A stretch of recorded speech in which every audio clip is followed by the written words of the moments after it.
नमस्कार। आज की करंट अफेयर्स प्रश्नोत्तरी कक्षा में आपका स्वागत है। नमस्कार। आज हम दिन के कुछ सबसे महत्वपूर्ण प्रश्नों का एक-एक करके विश्लेषण करेंगे। जी, तो चलिए शुरू करते हैं। प्रश्न संख्या 1। वर्ष 2026 के शीतकालीन ओलंपिक का आयोजन किस देश में किया जाएगा?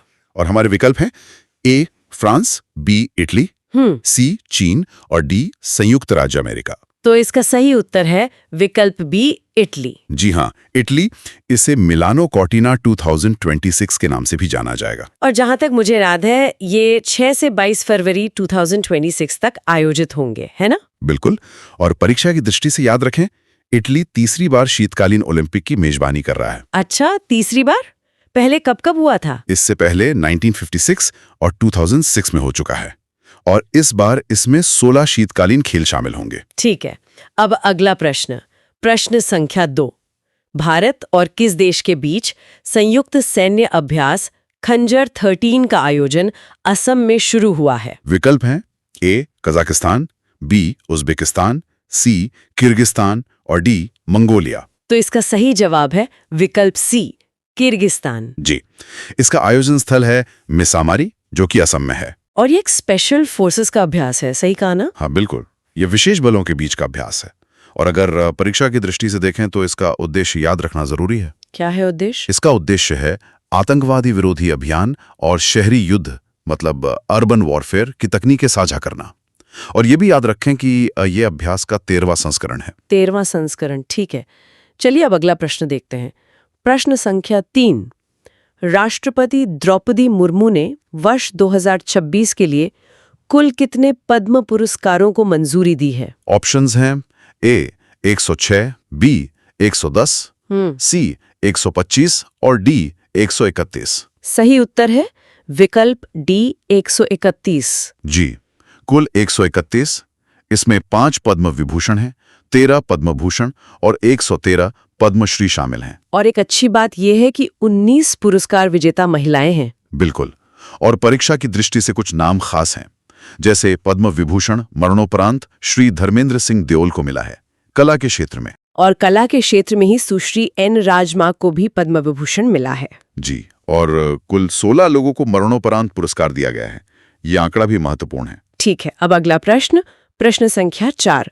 हाल ही में अमेरिका ने भारत से आयातित वस्तुओं पर टैरिफ को 50% से घटाकर कितना कर दिया है? इसके विकल्प हैं ए 10%, बी 18%, सी 25% और डी 30%। और इसका सही उत्तर है विकल्प बी, 18%। जी, 18%। अमेरिकी राष्ट्रपति द्वारा यह फैसला द्विपक्षीय व्यापार को बढ़ावा देने के लिए लिया गया है। तो इससे भारतीय निर्यात को एक बड़ा फायदा पहुंचेगा। निश्चित रूप से। और परीक्षा की दृष्टि से ये याद रखना चाहिए कि टैरिफ असल में होता क्या है। तो ये एक प्रकार का सीमा शुल्क या इंपोर्ट टैक्स है। अच्छा। और ये कदम हाल ही में भारत और अमेरिका के बीच हुए एक व्यापार समझौते के तहत उठाया गया है। समझ गई। अब अगले प्रश्न पर चलते हैं। प्रश्न संख्या 5। 800 अरब डॉलर की संपत्ति को पार करने वाले दुनिया के पहले व्यक्ति कौन बन गए हैं? विकल्प तो काफी जाने पहचाने हैं। A Jeff Bezos, B Bernard Arnault, C Elon Musk और डी मार्क जुकरबर्ग। और ये रिकॉर्ड बनाया है विकल्प सी, एलन मस्क ने। जी हाँ, टेस्ला और स्पेसएक्स के मालिक एलन मस्क। ये रफ्तार तो अविश्वसनीय है। उन्होंने नवंबर में 500 अरब और दिसंबर में 600 अरब का आंकड़ा पार किया था। बिल्कुल। और परीक्षा की दृष्टि से याद रखें कि जेफ बेजोस अमेज़न के संस्थापक हैं और एलन मस्क ने सोशल मीडिया प्लेटफॉर्म ट्विटर, मतलब जो अब एक्स है, उसका भी अधिग्रहण किया था। सही कहा। चलिए अब अगला प्रश्न संख्या 6। अंतर्राष्ट्रीय ओलंपिक समिति के सदस्य के रूप में चुनी जाने वाली ईरान की पहली महिला कौन बनी है? हमारे विकल्प हैं ए सोरैया अघाई, बी नरगिस मोहम्मदी, सी शिरीन एबादी या फिर डी उपरोक्त में से कोई नहीं। तो इसका सही उत्तर है विकल्प ए, सोरैया अघाई। जी, सोरैया अघाई। इनका चुनाव इटली के मिलान में आयोजित आईओसी के 145वें सत्र में हुआ। और एक खास बात ये भी है कि ये आईओसी की सबसे कम उम्र की सदस्य भी बनी है। हाँ, ये भी एक महत्वपूर्ण तथ्य है। परीक्षा के लिए आईओसी के बारे में कुछ और बातें भी जाननी चाहिए। जैसे इसका मुख्यालय लॉजेन, स्विट्जरलैंड में है। इसकी स्थापना 1894 में हुई थी और आईओसी की पहली महिला अध्यक्ष जो अस्थायी थी वो थी जिम्बाब्वे की क्रिस्टी कोवेंट्री। बहुत दिलचस्प। अब अगले प्रश्न पर आते हैं। प्रश्न संख्या 7। 39वें सूरजकुंड अंतर्राष्ट्रीय शिल्प मेले का आयोजन कहाँ किया गया है? विकल्प हैं ए जयपुर राजस्थान, बी फरीदाबाद हरियाणा, सी नई दिल्ली या डी लखनऊ उत्तर प्रदेश। इसका आयोजन हर साल की तरह? सही उत्तर है विकल्प बी फरीदाबाद हरियाणा। जी, इसका उद्घाटन उपराष्ट्रपति सीपी राधाकृष्णन द्वारा किया गया। और इस बार की थीम थी स्थानीय से वैश्विक, यानी लोकल टू ग्लोबल। बिल्कुल। परीक्षा की दृष्टि से भागीदार देश मतलब पार्टनर कंट्री मिस्रता और थीम स्टेट थे उत्तर प्रदेश और मेघालय। और ये भी जानना जरूरी है कि इसे दुनिया का सबसे बड़ा शिल्प मेला माना जाता है। चलिए अब अगला प्रश्न देखते हैं। प्रश्न संख्या 8।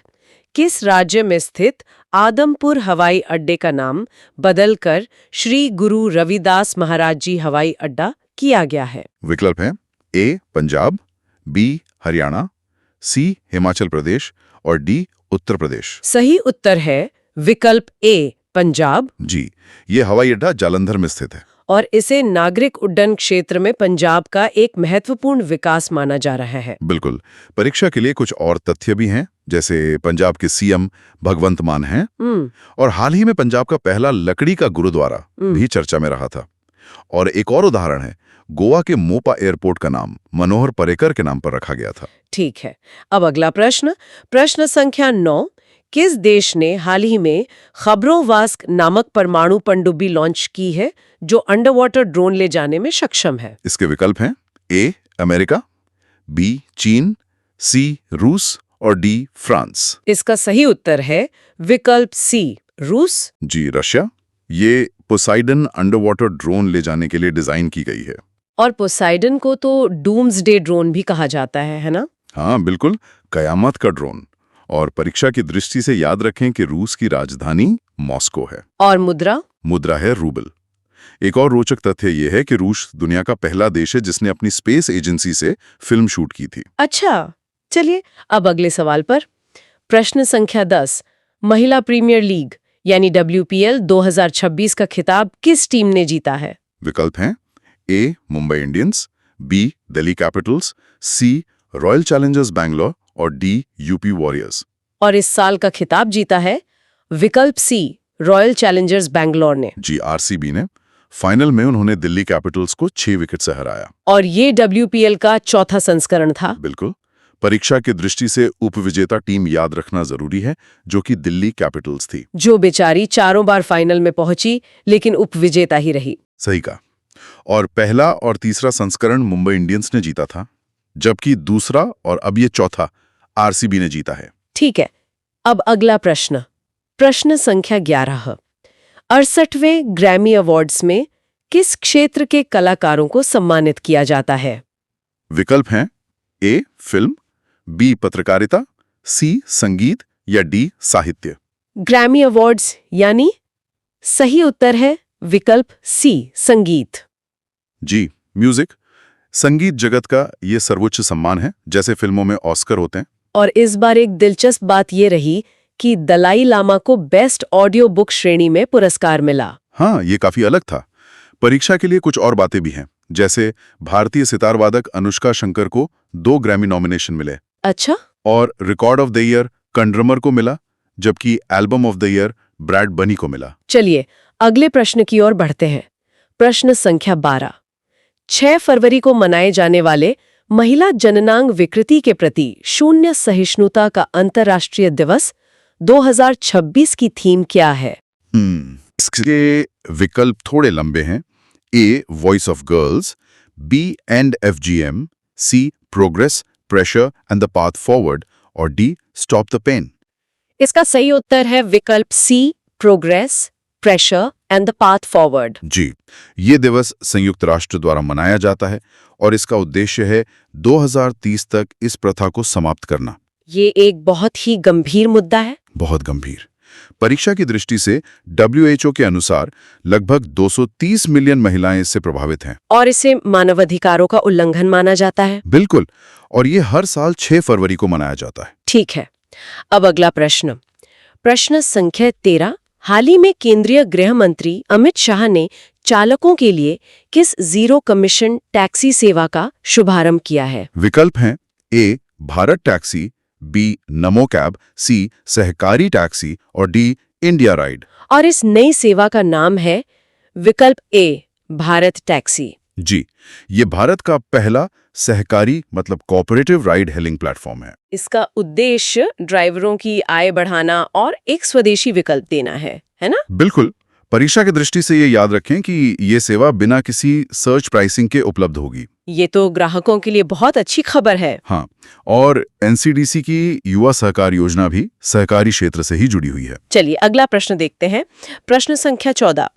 अंडर 19 पुरुष क्रिकेट विश्व कप 2026 के फाइनल में भारत का मुकाबला किस टीम के साथ होगा? विकल्प हैं A Australia, B Pakistan, C England और डी दक्षिण अफ्रीका। फाइनल में भारत का मुकाबला होगा विकल्प सी इंग्लैंड से। जी, भारत ने सेमीफाइनल में अफगानिस्तान को हराया था और इंग्लैंड ने एक बड़ा उलटफेर करते हुए गत चैंपियन ऑस्ट्रेलिया को हराया। सही कहा।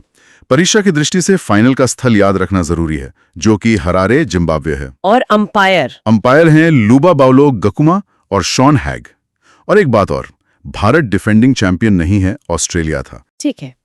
और अब हमारा आखिरी प्रश्न, प्रश्न संख्या 15। इतिहास में 6 फरवरी 1959 का दिन क्यों महत्वपूर्ण है भारत के संदर्भ में? विकल्प हैं ए भारत रत्न की शुरुआत, बी अन्ना चांडी पहली महिला हाईकोर्ट जज बनी, सी इसरो की स्थापना और डी गोवा मुक्ति दिवस।